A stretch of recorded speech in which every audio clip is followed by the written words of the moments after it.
이제 주기도문 성막기도의 찬란한 비밀을 완성해 가자 7번째 시간인데 바로 성령 초청. 성령 초청 부분에서는 3번째 시간이에요. 진리의 영 2번째. 오늘 주제가 뭡니까? 바로 미혹의 영으로부터 자유케 되는 비결이라는 주제로 말씀을 선포하도록 하겠습니다. 자, 진리 영에 대해서 더 세밀히 들어가 봅시다. 우리 말씀 보겠습니다. 요한일서 4장 1절부터 6절까지 말씀을 먼저 읽겠습니다. 같이 읽어볼까요? 사랑하는 자들아, 영을 다 믿지 말고 오직 영들이 하나님께 속하였나 분별하라. 많은 거짓 선지자가 세상에 나왔습니다. 이로써 너희가 하나님의 영을 알지니 곧 예수 그리스도께서 육체로 오신 것을 시인하는 영마다 하나님께 속한 것이요 예수를 시인하지 아니하는 영마다 하나님께 속한 것이 아니니 이것이 곧 적그리스도의 영이니라. 오리라 한 말을 너희가 들었거니와 지금 벌써 세상에 있느니라. 자녀들아, 너희는 하나님께 속하였고 또 그들을 이기었나니 이는 너희 안에 계시니가 세상에 있는 자보다 크심이라. 그들은 세상에 속한 거로 세상에 속한 말을 하매 세상이 그들의 말을 듣느니라. 우리는 하나님께 속하였으니 하나님을 아는 자는 우리의 말을 듣고 하나님께 속하지 아니한 자는 우리의 말을 듣지 아니하나니 진리의 영과 미혹의 영을 이로써 아느니라. 아멘. 5절을 보면 그들은 세상에 속한 거로 세상에 속한 말을 하매 세상이 그들의 말을 듣느니라 이렇게 말씀합니다. 그 사람이 누구에 속하였느냐에 따라서 속한 분의 말씀을 듣게 돼 있어요. 그죠? 많은 그리스도인들이 있어요. 세상에 최소 20%는 그리스도인인데 그들마저도 세상의 말을 듣고 세상의 말에 순종하면 사실 하나님께 속한 자는 아니에요. 무늬만 그리스도인 것에 속지 마셔야 됩니다. 내 삶의 24시간 하나님께 내가 얼마나 더 귀 기울이고 있고 그분의 말씀을 따라 순종하려고 하는 자, 이것이 참 그리스도인 것이에요. 걱정하지 마십시오. 우리 침노하면 되니까. 우린 부족하면 부족한 대로 더 내가 그렇게 침노하면 되는 것이니까 여러분의 연약함에 여러분 잠재받지 마십시오. 다만 중요한 것은 세상에 속한 자가 우리는 아니라는 거예요. 그래서 세상에 속한 말을 할 필요가 없는 것이죠. 그래서 여러분들이 세상에 나가서 사람들과 만나고 교류하고 하는 그 상황 속에서 너무 나는 외톨이 같고 나는 고독하고 이럴 수 있어요, 당연히. 왜냐? 그들은 세상에 속해 있기 때문에. 그러나 그것에 여러분 염려하지 마시고 부담 갖지 마시고 오히려 내가 그들을 구원하러 이 땅에 왔다는 것에 대해서 여러분의 신분을 명확히 하셔야 됩니다. 1절에서 3절까지 말씀 다시 한번 볼까요? 사랑하는 자들아, 영을 다 믿지 말고 오직 영들이 하나님께 속하였나 분별하라. 많은 거짓 선지자가 세상에 나왔습니다.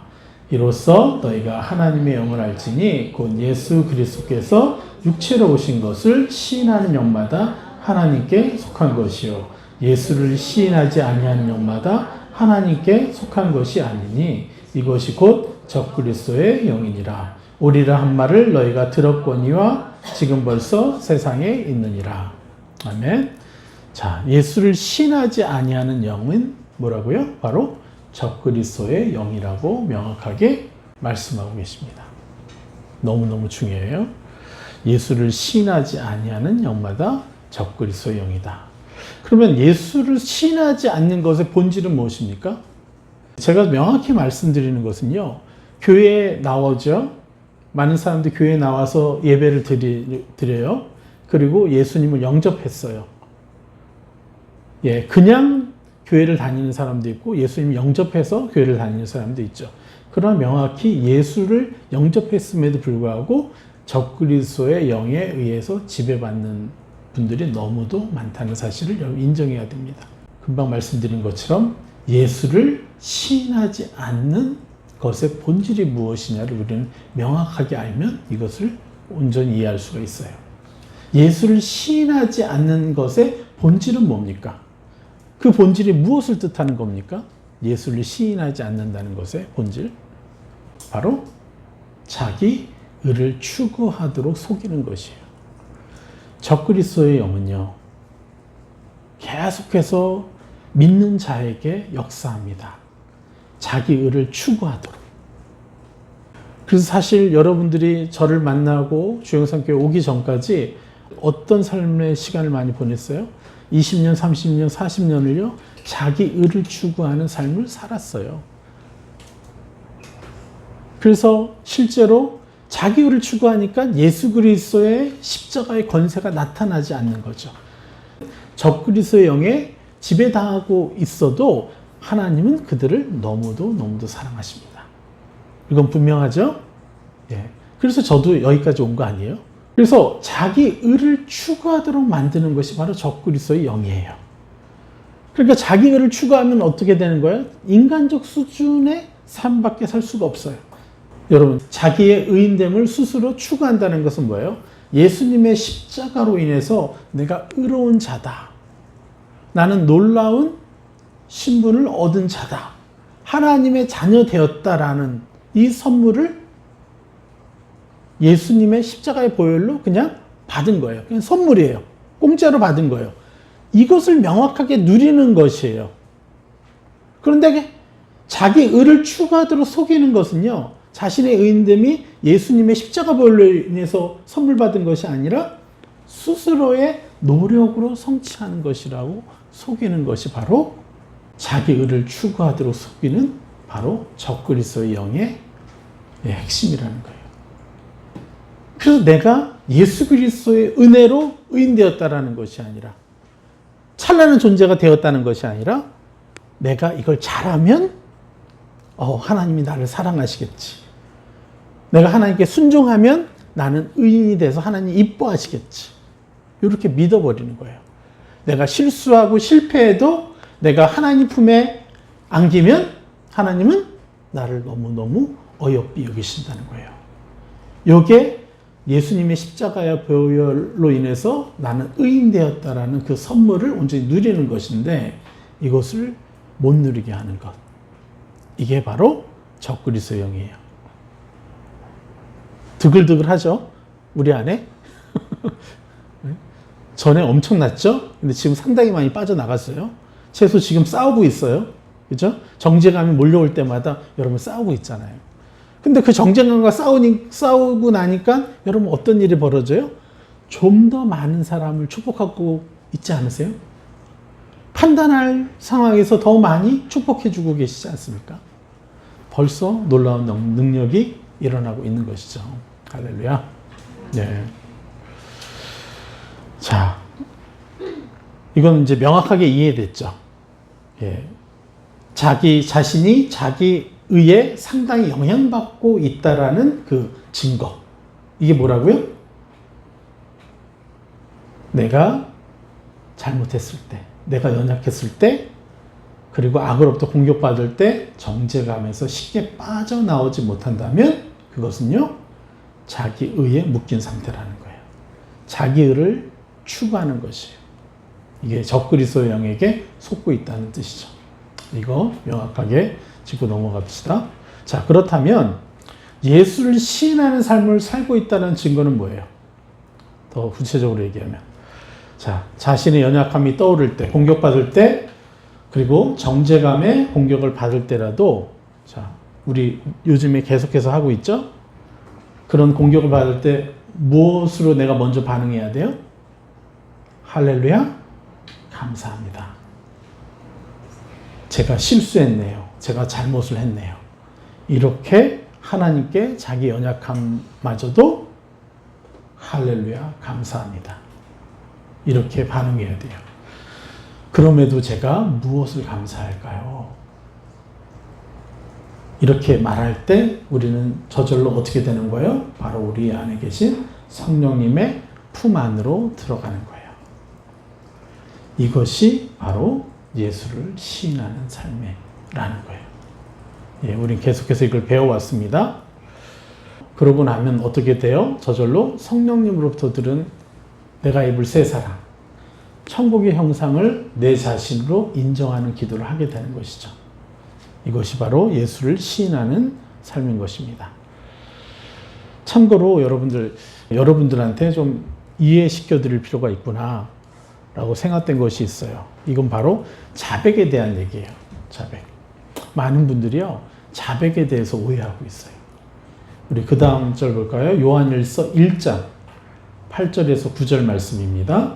만일 우리가 죄가 없다고 말하면 스스로 속이고 또 진리가 우리 속에 있지 아니할 것이요. 만일 우리가 우리 죄를 자백하면 그는 미쁘시고 의로우사 우리 죄를 사하시며 우리를 모든 불의에서 깨끗하게 하실 것이요. 만일 우리가 범죄하지 아니하였다면 하나님을 거짓말하는 이로 만드는 것이니 또한 그의 말씀이 우리 속에 있지 아니하니라. 예. 명확하게 뭐라 그래요? 우리가 죄가 없다고 말하면 스스로 속이고 또 진리가 우리 속에 있지 아니할 것이다. 그래서 9절 만일 우리가 우리 죄를 자백하면 그는 미쁘시고 의로우사 우리 죄를 사하시며 우리를 모든 불의에서 깨끗하게 하실 것이요. 깊이 생각해 보십시오. 10절 만일 우리가 범죄하지 아니하였다면 하나님을 거짓말하는 이로 만드는 것이니 또한 그의 말씀이 우리 속에 있지 아니하니라. 여러분 이 말씀에 대해서 여러분 어떻게 설명하실 거예요? 다른 성도님들이나 일반 사람들에게. 이거 아주 중요한 질문이에요. 진리적 회개냐, 종교적 회개냐를 결정하는 핵심 질문이에요. 이것이. 한번 여쭤보겠어요? 여러분, 저는 죄가 있습니다 라고 말하면 저는 죄인인 것입니까? 아니면 저의 죄를 자백하면 저는 죄인입니다 라는 뜻이 되는 겁니까? 한번 생각해 보세요. 여러분, 자백하다의 원어가 뭐냐면 호몰로게어예요. 이건 동의하다는 뜻이에요. 그리고 호몰로게어 안에 무슨 뜻이냐면요, 감사하다는 뜻이 있어요. 그래서 자백은 감사로 하는 것이 자백이에요. 우리는 우리가 지은 죄를 인정해야 돼요. 어떻게 해요? 감사로. 그렇지만 그것이 나는 죄인입니다라는 뜻은 아닌 것이죠. 죄인이 될 수가 없죠, 우리는. 예수님의 십자가로 우리의 모든 죄가 이미 씻겼고 앞으로 지을 죄도 다 씻겨졌다라고 전 우주에 예수님이 선포하셨는데 다 이루었다 하셨는데 그래서 우리는 절대 죄인은 될 수 없죠. 죄를 지을 수는 있어도 죄인은 될 수 없는 거예요. 그래서 저는 죄인입니다라고 고백해서는 안 돼요. 그냥 자백만 하라는 거예요. 우리가 죄책감으로 자신을 죄인 취급하는 것이 자백이라는 뜻이 아니에요. 자백의 원어 호몰로게어는 뭐예요? 감사로 인정하는 거예요. 내가 이렇게 연약하네요. 내가 이런 죄를 지었네요. 할렐루야. 그럼에도 불구하고 나를 위해서 십자가에 돌아가셔서 나를 의인 삼아 주셔서 감사합니다. 나로 하여금 절대 죄인이 되지 않게 해주셔서 감사합니다. 그런데 너무도 많은 그리스도인들은요, 자백하면서 뭘 해요? 정죄감을 갖고 자신을 죄인 취급해요. 그러니까 성령님이 임하시려다가 못 임하시는 거예요. 저는 죄인입니다 할 때 성령님이 도울 수가 없는 거예요. 이해가 되시죠?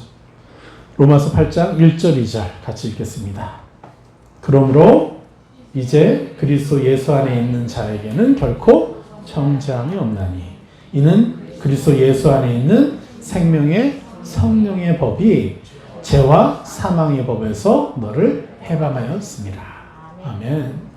예, 자백은 예수 그리스도 안에서 할 때 온전한 자백을 할 수 있는 거예요. 정죄감이나 죄책감이 아니라 그저 미안함으로. 미안해야죠, 당연히. 내가 실수한 사람에게 하나님 그토록 나를 은혜 베풀어 주셨는데도 아직 이러고 있는 것은 미안해야죠. 그러나 그것이 나를 죄인이라고 죄인의 딱지를 붙이게 되는 것은 아니라는 거죠. 이게 무슨 뜻입니까? 로마서 8장 1절에서 2절 말씀이 죄인이 아니라 자신이 의인이라는 완전한 기반인 십자가 위에 서서 자백하라는 거예요. 그러면 내 죄를 들여다보기가 훨씬 더 쉬워져요. 자, 모세가 하나님의 얼굴을 보고 싶었는데 하나님이 어떻게 하셨어요? 자신이 지나간 뒤에 보게끔 하셨죠? 만약에 모세가 하나님의 얼굴을 직접적으로 봤으면 어떻게 됐겠어요? 즉사한다 그랬죠? 이게 이 뜻이에요. 죄인이 아니라 자신이 의인이라는 완전한 기반 십자가 위에 서 있으니까 내 죄가 이제 만만한 거예요. 아, 제가 벗어버리면 이제 이 죄 안 지을 수도 있겠네? 이렇게 되는 거예요. 십자가의 은혜 때문에 내가 벗어버리고 나는 새로운 찬란한 옷을 입어서 나는 이 죄를 이길 수 있을 거야 라는 확신을 갖게 돼요. 그래서 자기 죄와 대면해도 쉬워져요. 쉽게 대면해요. 용기가 나요. 자기 죄를 대면할. 그런데 십자가가 빠지면 자기 죄를 대면하는 것도 두려워요. 자기 죄도 두려운데 하나님의 찬란함을 보면요. 그냥 절명해버리죠. 깜짝 놀라가지고. 우리 아버지가 이런 분이셨어? 그럼 나는 왜 여태 이렇게 산 거야?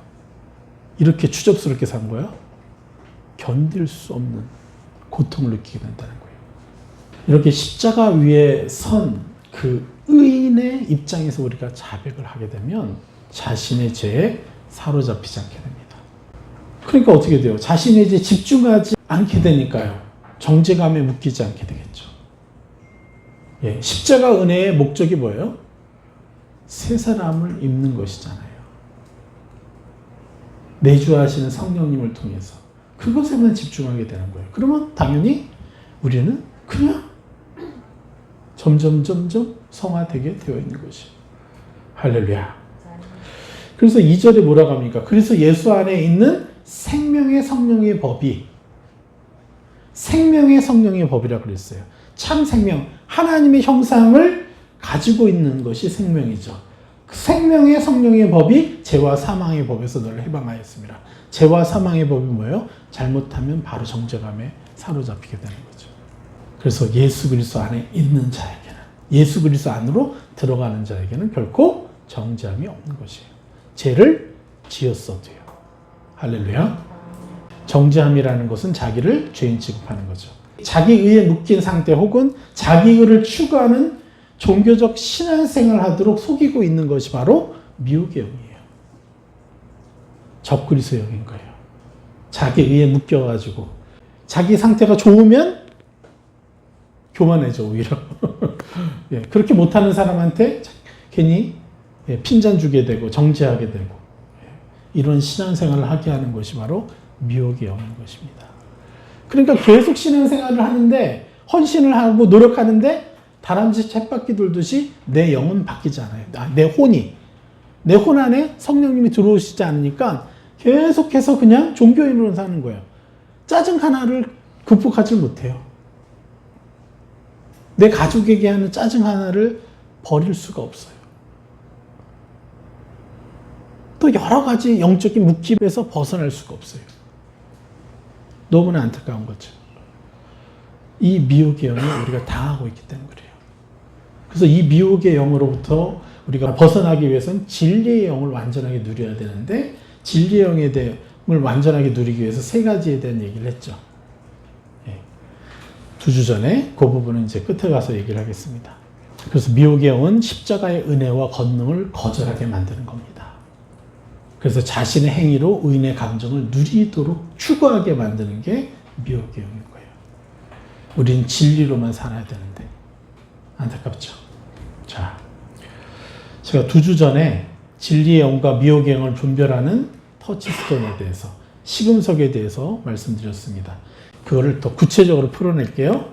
요한일서 4장 7절에서 8절까지. 사랑하는 자들아, 우리가 서로 사랑하자. 사랑은 하나님께 속한 것이니 사랑하는 자마다 하나님으로부터 나서 하나님을 알고 사랑하지 아니하는 자는 하나님을 알지 못하나니 이는 하나님은 사랑이심이라. 할렐루야. 이렇게 말씀합니다. 사랑하는 자마다 하나님으로부터 나고 하나님을 안다라고 얘기해요. 그러니까 뭐예요? 하나님 말씀하시는 것들을 들을 수 있고 하나님의 감정까지 심지어 우리가 느낄 수가 있어요. 그래서 제가 많은 사람들을 무료로 상담해 주잖아요. 그 사람들이 이해를 못 해요. 제가 상담하면 최소 15에서 20만 원 받아야 되거든요. 1시간당. 근데 저는 공짜로 하니까 이 가치도 몰라. 이게 세상의 이치로는 저 사람이 나를 향해서 무슨 꿍꿍이가 있지 않으면 왜 저렇게 하지? 이렇게 생각할 수밖에 없는 거예요. 그러니까 세상 차원과 하늘 차원이 이렇게 다른 거예요. 내가 하나님한테서 뭘 해서 받은 게 있어요? 내가 뭘 해서 받은 게 아니잖아요. 하나님부터 거저 받은 거잖아요. 그러니까 거저 받았으니 거저 주는 거예요. 이게 하늘의 법칙이에요. 내가 만약에 돈을 받기 시작하면요, 내 기름 부으면요, 여기까지일 거예요. 그게 제일 두려운 거예요. 내가 계속해서 이 사랑을, 무조건적인 사랑, 오해를 받아도 뭘 해도 계속해서 무조건적인 사랑을 베풀려고 하는 것은요, 내가 그럴 때마다 하나님의 찬란한 형상이 하나 더 열리고 또 하나 더 열리고 계속해서 열려가는 거예요, 이게. 그래서 우리가 사람들에게 값없이 사랑해 주는 것은요, 엄청난 투자인 거예요, 여러분들. 여러분들이 살아나는 비결이기도 하고요. 그러면 사랑이라는 것, 사랑하는 자마다 그랬는데 어떻게 하는 것이 사랑입니까? 갈라디아서 6장 2절 말씀 볼까요? 너희가 짐을 서로 지라. 그리하여 그리스도의 법을 성취하라. 다른 사람의 짐을 내가 대신 짊어주는 것이 사랑이에요. 네. 나한테 잘하는 사람에게 내가 잘해주는 건 사랑이 아니에요. 이건 세상도 할 수 있어요. 우리의 사랑은 연약한 이웃과 연약한 가족을 판단하지 않고요. 그들의 연약함 대신에 존귀 대우해 주는 거예요. 새 사람을 입혀주는 거죠. 할렐루야. 이렇게 할 때 그들의 짐을요, 대신 짊어지니까 그들이 점점점 바뀌는 거죠. 이건 뭐 너무나 우리가 많이 배웠던 거죠. 그래서 심지어 원수까지도 사랑할 수 있는 존재로 하나님은 우리를 창조하셨다는 거예요. 그래서 원수까지도 사랑해주면 우리는 하나님이 바라보시는 것을 더 깊이 바라볼 수 있고, 아까 뭐라 그랬죠? 하나님의 감정까지도 느낄 수 있게 된다는 거예요. 저는 이 하나님의 감정을 느끼는 것이 최고의 선물이라고 생각해요. 하나님의 감정으로 사람을 볼 수 있다는 것, 내 자신을 볼 수 있다는 것. 우리는 원수를 사랑할 때 더욱더 찬란한 하나님을 알기 때문에 미혹의 영에 당하지 않게 되는 것입니다. 할렐루야. 그래서 기뻐하십시오. 매일에 여러분에게 원수가 생기잖아요. 기뻐하세요. 진짜 기뻐하셔야 돼요. 왜냐? 저 영혼에게 내가 축복을 해줄 때 나는 또 얼마나 찬란하게 바뀔까? 내가 저 사람을 축복해 주는 것은요, 한 10만 원의 에너지가 필요하다고 한다면 10만 원을 썼어요. 아깝죠? 저 사람 나한테 잘한 것도 없는데 내가 10만 원을 써야 된다니까? 아깝죠? 근데 쓰면요, 1조가 올 수 있어요. 그 정도 차이라는 거예요. 내가 하나님 알아간다는 것이. 그러니까 여러분요, 재수 없는 일 당하여 할렐루야. 네? 기뻐하셔야 돼요. 내가 사기를 당했어요? 할렐루야. 우리 제이도 지금 보고 있을 텐데, 군대에서. 제이를 놓고 우리가 기도했어요. 우리 집에서 아주 가까운 곳에 자대 배치 받는 아들이라고 선포했어요. 근데 제일 먼 곳으로 갔어요. 그것도 최전방. 그래서 어제 들은 얘기는 또 심지어는 운전병으로 갔는데 운전병이 아니라 포병이 될 수도 있대요. 너무 그 산에 들어가 있으니까 차를 별로 안 쓴대요. 그래서 저희가 그런 얘기를 하더라고요. 내가 그 아는 그 같은 선교사님 자녀는 믿음이 별로 이렇게 깊지는 않은데 항상 삶에서 하나님이 함께 하시는 그런 그 형통함이 있다는 거예요. 그런데 나는 왜 그러죠? 그러는 거예요. 어떻게 할 거예요, 이거? 제이야, 너가 하나님이 얼마나 놀랍게 쓰시려면 그렇게 하시겠니? 그 아이가 믿음이 연약하니까 그런 걸로 형통하게 하지만 너는 불가능한 상황, 어려운 상황을 돌파해낼 그 상황으로 너를 밀어넣어서 하나님과 함께 다스리라고 그곳에 넣어주는 거 아니냐. 그러니까 하나님이 너를 더 사랑하는 거 아니냐. 그런데 저희가 할렐루야, 아멘 하더라고요. 우리는 더 온전히 내가 주어진 상황에서 하나님이 나를 얼마나 사랑하는지를 누려야 돼요. 그래서 내가 처한 곳에서 그 사람을 어떻게 사랑해 줄까? 이것을 행할 수 있는 능력과 힘은요, 하나님이 나를 얼마나 사랑하시는지를 알아야 되는 거예요. 내가 악독한 상황에 놓였을지라도요, 너무나 억울한 상황에 놓였을지라도요, 사랑하는 자마다 하나님을 볼 수 있는 것입니다. 정말 너무 놀라운 일이에요. 그래서 우리에게는요, 그 형통함이 세상 기준이 아닌 거예요. 제가 세상적으로 말하면 굉장한 미래를 약속을 받았어요. 저희 아이들 다 미국에 유학시킬 수 있게 되고, 막 여러 가지 정말 재정적으로도 그렇고, 막 선교지에 있는데 2억을 주겠대요. 보내겠대요. 그 집을 2채 사라고까지 하고 막. 근데 제가 그걸 거절하고 나서 재정적인 어려움이 한 6개월 동안 있어가지고 우리 아이들 학교도 못 보냈거든요. 돈이 없어가지고 선교지에 있을 때. 그런데 그리고 나서 옛사람을 먹고 새사람을 입는 그 복음을 깨달은 거예요. 할렐루야. 제가 그냥 영적 레이더나 가르치면서 정말 깨어있는 선교사님이네 이러면서 인기 있는 강사가 될 수 있고, 또 정말 1급 강사, 강사도요 1급 강사가 있고 2급 강사가 있어요. 2, 3급은요 1시간 강의하면요 한 10만 원, 20만 원 받아요. 근데 1급 강사가 되면 한 타임 해주는데 100만 원, 200만 원 받아요. 근데 그렇게 초빙을 받았어요. 그 위치로 갈 수 있는. 그러한 것들을 거절했을 때 하나님이 이것을 주신 거예요. 할렐루야. 형통이 어쩔 때는 미혹이 되는 거예요. 세상적인 형통에 우리 속지 말아야 돼요. 그래서 원수를 사랑할 때 어떻게 된다고요? 더욱더 찬란한 하나님을 알기 때문에 미혹에 의해서 이길 수 있는 것이에요. 그리고 8절에 사랑하지 아니하는 자는 하나님을 알지 못하나니. 사랑하지 않는다는 게 뭐예요? 연약한 자를 보면 판단하고 혐오하는 거죠. 저 사람 왜 저래? 같이 있고 싶지도 않은 거죠. 판단 혐오하는 자는요, 하나님을 모르기 때문에 온전한 신앙생활, 온전한 삶을 살지 못하고 있는 거예요. 우리는 어떤 형태에서든 우리 안에 혐오와 판단을 없애야 돼요. 혐오와 판단을 이겨내는 유일한 방법은 뭐라고요? 분별을 하는 거예요. 그 사람의 문제를 얘기할 수는 있지만 새 사람을 끝까지 입혀주는 거예요. 안 돼요? 그러게도 안 돼요? 그렇게 해도 금식까지 해주면서 새 사람을 입혀줘 보십시오. 이런 것들이 여러분의 일상에서 내가 한 끼 금식하면서 저 사람에게 새 사람을 입혀줄 거야. 이렇게 해보십시오.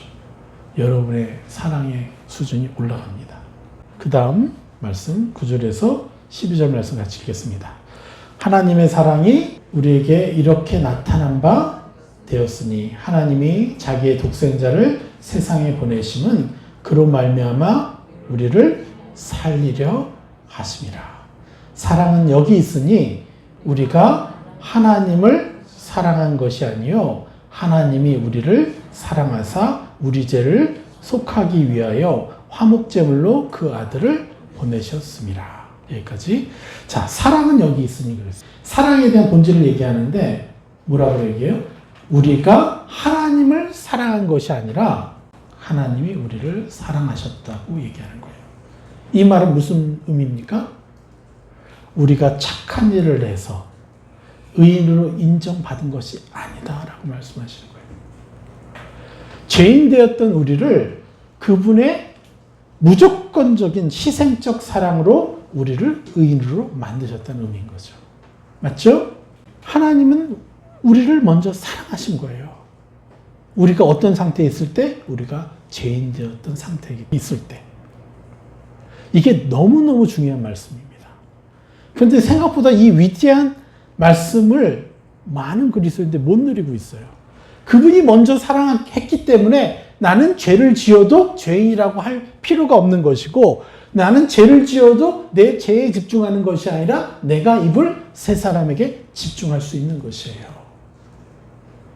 그 기반이 바로 우리가 하나님을 사랑한 것이 아니요 하나님이 우리를 사랑하신 것이다 라고 말씀하시는 거예요. 그러면서 사랑은 여기 있으니 이러면서 시작하는 거죠. 너무나 많은 영혼들이 이거를 모르기 때문에 정죄감에 악에게 노략질 당해요. 생각, 감정, 의지로 내 자신을 파괴해버려요. 너무나 안타까운 겁니다. 자, 11절. 사랑하는 자들아, 하나님이 이같이 우리를 사랑하셨은즉 우리도 서로 사랑하는 것이 마땅하도다. 할렐루야. 이게 무슨 의미죠? 이제 명확히 알죠. 우리도 먼저 서로를 용서해주는 사랑을 하라는 거예요. 먼저 용서해주고 축복해주고 세상 자꾸 입혀줘서 하늘 차원의 사랑을 해주라는 거예요. 하나님이 우리를 이같이 사랑하셨은즉 우리도 서로 사랑하는 것이 마땅하니라. 이것을 하지 못할 때는요, 집 안에서 끊임없이 다툼이 일어나요. 서로를 원망해요. 서로에게 짜증을 내게 돼 있어요. 그런데 계속해서 서로 사랑하려고 하면, 입혀주려고 그러면요, 짜증이 없어져요. 여러분의 가족은요, 여러분을 향한 하나님의 최고의 선물이에요. 짐이 아니에요. 여러분의 가족을 여러분이 축복해서 그들을 뛰어넘어 버리면요, 여러분요, 최고의 자녀가 되는 거예요. 그래서 그만큼 어려운 사람들을 붙여주신 거예요. 목적은 뭐예요? 여러분을 최고의 자녀로 삼아 주시기 위해서. 할렐루야. 그래서 짐이라고 생각하지 마십시오. 여러분 한 사람 한 사람마다 하나님은 아주 명확하게 아주 구체적으로 디자인해 놓으셨어요. 여러분들 얼마나 찬란한 존재가 될 것인가를 디자인하셨는데 그것을 위한 도구가 바로 여러분의 가족이요, 여러분의 부모라는 거예요.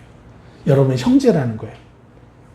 저는요, 고등학교 때는 제 형하고 칼부림까지 했어요. 그렇게 싸웠어요. 네? 별것도 아닌데. 네? 그렇게까지 싸웠어요. 지금 보니까 정말 아무것도 아니에요. 사랑해주면 됐어. 내가 축복해주면 됐어. 그래서 내가 어렸을 때부터 이걸 알았다면 얼마나 좋을까. 별것도 아닌 거 가지고 그렇게 감정 싸움으로 나가는 거죠. 예. 자, 보십시오. 이렇게 우리는 서로 사랑할 수 있는 도구를 얻었어요. 권세를. 자, 12절. 어느 때나 하나님을 본 사람이 없을 때 만일 우리가 서로 사랑하면 하나님이 우리 안에 거하시고 그의 사랑이 우리 안에 온전히 이루어지느니라. 할렐루야.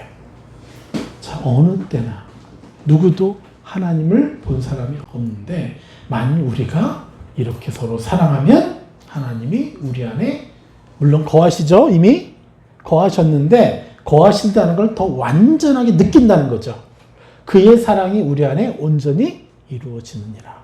하나님 형상이 찬란하게 우리의 혼을 완전히 장악해 버릴 수가 있어요. 위대한 존재가 되는 거예요. 우리가. 이미 우리는 위대한 존재가 됐어요. 그것을 우리가 보여주는 것이에요. 그래서 진리의 영의 핵심은 뭐가 되는 거예요? 사랑이에요. 할렐루야. 하나님의 찬란한 무조건적인 사랑 때문에 우리도 무조건적인 사랑을 해줄 수 있습니다.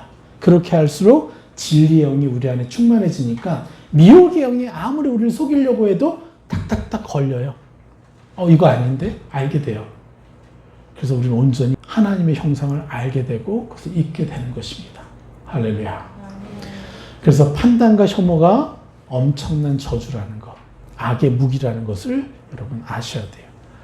여러분 주변의 크리스천들에게 한번 물어보세요. 판단이 얼마나 심각한 죄인지 알아요? 한번 여쭤보세요. 죄인지도 모를걸요? 그런데 진리의 영으로 충만하게 하지 못하는 그것을 막는 미혹의 영이 바로 계속해서 판단으로 우리로 하여금 죄를 짓게 해서 진리의 영이 아니라 미혹의 영에 지배받게 다 만드는 거예요. 판단이라는 것이. 이것을 너무도 과소평가하고 있는 것이 교회사적으로 크게 미혹의 영에게 기만당하고 있는 거예요. 그래서 판단을 축복으로 바꾸면서 어떻게 됐어요? 제 귀가 들귀가 열렸다고 했잖아요. 예. 자, 그래서 여러분들 판단의 저주로부터 해방되시기를 축복하고, 다른 영혼들에게 이 판단의 죄가, 이 혐오의 죄가 얼마나 잔혹하고도 악한 죄인지, 큰 죄인지, 이것을 여러분 명확히 아셔야 돼요. 이거를 그리스도인들이 알게 되면요, 이 거짓 선지자들이 나오지 않아요. 어디 목사들이 나와서 정치인들을 혐오하는 발언을 해요. 그 사람들을 위해서 금식하고 기도해야 될 사람들이. 나와 다른 결을 가고 있는 정치인이라면 금식하고 축복해줘야죠. 왜 혐오하고 XX 그러면서 목사 입에서 그렇게 나옵니까? 이 사람은 미혹의 영에 당하고 있는 거예요. 그런데 너무 안타까운 건 수많은 성도들이 또 따라. 그러니까 세상이요, 교회를 불신하는 거예요. 더. 교회 믿을 수가 없구나. 우리가 이것을 알려줘야 됩니다. 자, 13절. 그의 성령을 우리에게 주심으로 우리가 그 안에 거하고 그가 우리 안에 거하시는 줄을 아느니라. 그의 성령이 우리 안에 있습니다. 할렐루야. 그리고 우리가 그 안에 거해야 됩니다. 그분이 우리 안에 거하는 게 아니라 그분 안으로 내 혼과 내 생각, 감정, 의지, 무의식까지 같이 가지고 들어가야 된다는 거예요. 그래야 성령으로 사는 사람이 되는 거예요. 그런데 이것을 누가 더 갈망해요? 우리가 더 갈망해요? 성령님이 더 갈망해요? 성령님이 더 갈망하는 겁니다. 예수를 고통 가운데 죽이시기까지 하시면서 하나님이 갈망하신 것이 바로 성령님이 우리 안에 거하시는 거죠. 십자가의 목적, 예수 그리스도의 십자가의 목적이 뭐라 그랬어요? 성령님의 내주하심이라고 분명히 말씀드렸습니다. 그런데 영생의 본질은 뭡니까? 영생의 본질? 영원히 사는 거예요? 영원히 사는 게 영생의 본질이 아니라요, 영원한 삶을 내주하시는 보혜사 성령님과 함께 거하는 것이 영생의 본질이라는 거예요. 그래서 영생은 이미 시작됐어요. 이 땅에서부터. 어떤 상황에 맞닥뜨려도 내가 보혜사 성령님께 들어가서 그분과 바라보면 그 상황은 전혀 다른 걸로 바뀌는 거죠. 여러분, 이게 얼마나 놀라운 것인지 여러분 잘 인식을 못 하실 수 있어요? 보혜사 성령님과 영생한다는 의미를. 자, 이게 바로 뭐예요? 에덴 동산에서 아담과 하와가 쫓겨났어요. 왜 쫓겨났죠? 그들에게 뭐가 없어졌어요? 성령님이 없어졌어요. 사망의 상태에 이른 거예요.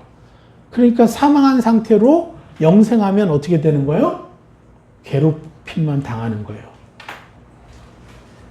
그래서 영생하지 못하도록 쫓아내셨어요. 이건 하나님의 찬란한 배려하심이죠.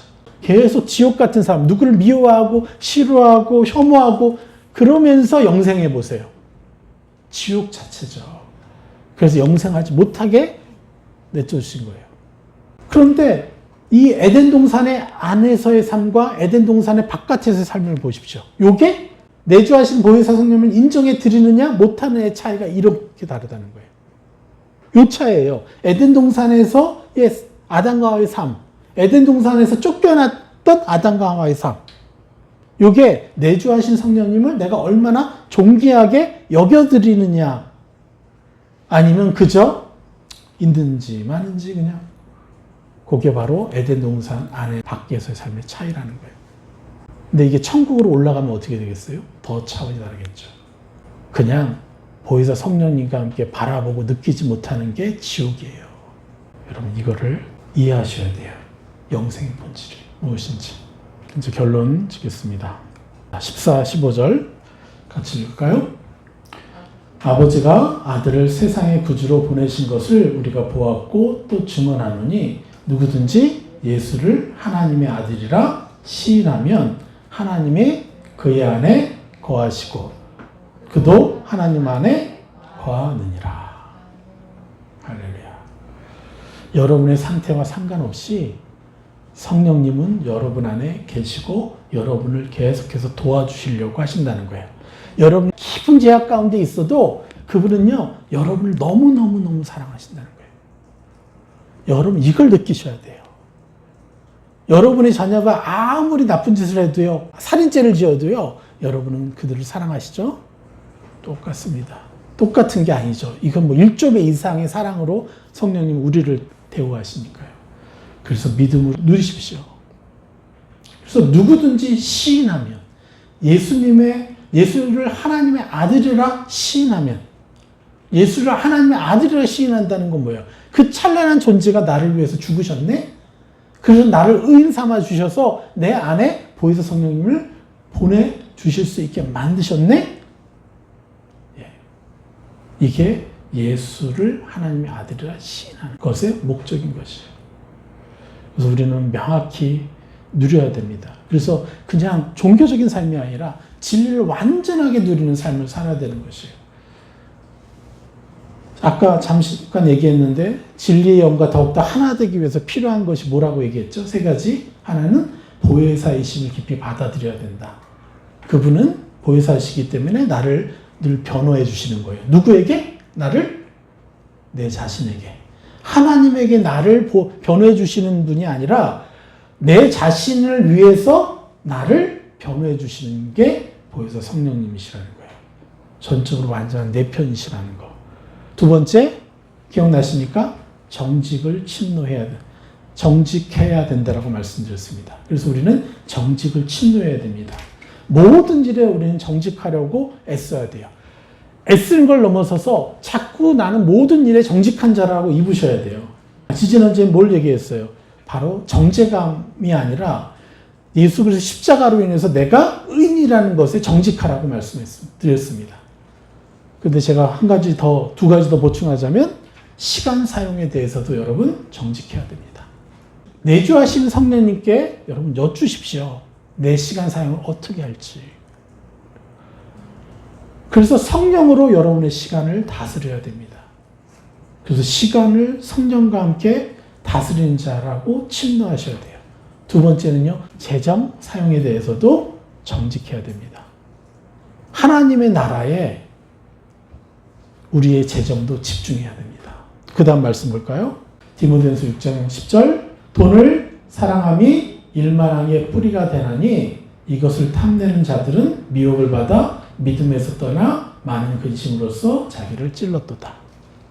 예, 여러분 우리는 돈에 지배당하는 자가 아니라 돈을 지배하는 자가 돼야죠. 그래서 여러분 돈이 많은 게 돈을 지배하는 게 아닙니다. 돈을 적게 받아도요, 돈은 지배할 수 있어요. 돈이 많은 게 중요한 게 아니에요. 하나님이 내 상황에서 주신 그 돈을 내가 어떻게 활용하느냐. 그래서 하나님의 나라를 위해서 돈을 써야 되고, 이웃을 위해서 베풀어야 돼요. 가족을 위해서 베푸는 자가 돼야 돼요. 그렇게 할 때 하나님의 나라는 확장되는 것이에요. 여러분이 저들을 위해서 축복하지만, 기도하지만 내가 내 수준에서 베풀 수 있는데도 베푸지 못한다? 그럼 저 사람들은요, 내 안에 계신 하나님의 형상을 볼 수가 없는 거예요. 다 잘하는데 돈 때문에 거절해버려요. 이해가 되십니까? 여러분, 베푸십시오. 그래서 항상 10의 3조를 준비하세요. 하나님께 교회도 바치 되지만 내가 내 이웃을 위해서 항상 베풀 돈을 따로 마련해 주세요. 이것이 여러분의 삶을 사는 지혜인 것이에요. 사람을 얻는, 하나님의 나라를 확장시키는 비결이 되는 것이에요. 그래서 우리의 목적은 뭐예요? 하나님의 나라를 확장시키는 것이에요.